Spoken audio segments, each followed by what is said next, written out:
Hi everyone and welcome. Today we have the pleasure of having Andrew Spry, CEO of Tempest Security, back in the studio. Welcome, Andrew. Thank you. Since last time we met, you reported your Q2 numbers. Given the challenging environment, are you satisfied with the outcome in the quarter? Well, I am. It's been a challenging quarter, as you say. It's been challenging in several ways, from a health perspective, from a revenue perspective. The only thing that we've seen as a positive is that we've been given a lot of time to reflect over where we are and where we're going. It's given us a chance to consolidate the growth that we've been going through over the last few years. So looking at the quarter as a whole, I'm very pleased with the outcome of it financially. And as I said, it's given us a lot of time to consider where we are and where we're going. And we've put that into a strategy for the next coming 5 years. Speaking about the strong revenue growth, you set the new revenue target, reaching for 1 billion in sales by 2025 with a long-term EBITDA margin of 10%. What's the background to your new targets and how do you aim to get there? Well, if you remember when we listed the company in 2017, we set a target of 500 million Swedish crowns at the end of 2022. And over the years, that's been since we IPO'd, we've reached every target we set.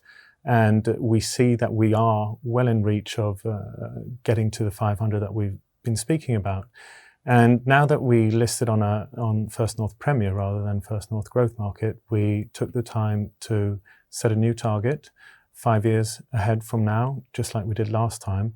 And considering the growth that we've had and the growth that we see coming, 1 billion was the target that we deemed possible.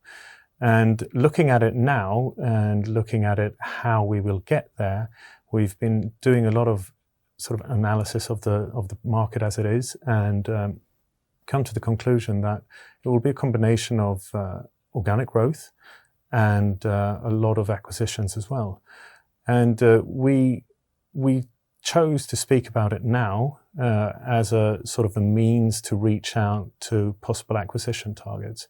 We've got a few companies in our mind already that we would like to talk to, but this is sort of a way for us to reach out and to say that we are on the market to purchase now. Interesting. And earlier this summer, you also presented an agreement with Allied Universal to become a local partner. Yeah. Could you share some details on the agreement and also what sort of potential you see from this agreement? Well, it is, like you say, it's a framework agreement, so it's difficult for us to put any actual value on the size of that agreement. But it does give us the opportunity to, together with Allied, tender for contracts that are with clients that we couldn't reach otherwise. Where it comes to the potential of it, as we have communicated with regards to the strategy 2025, we see ourselves growing out in Europe and having a partner like Allied, who have a very large reach, but they're not really present in Europe yet. It gives us the opportunity to be their partner and grow with them.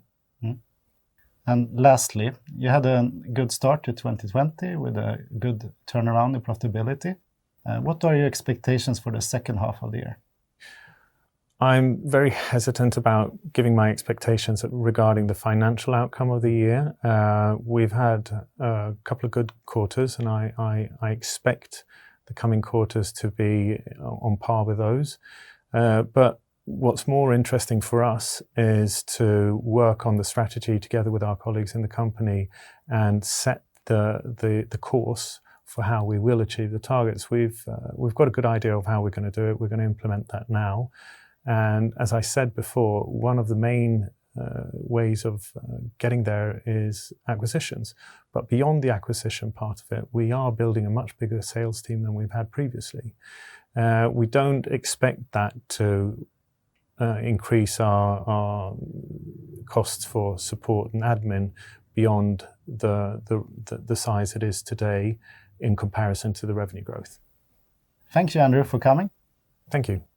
And thank you for watching.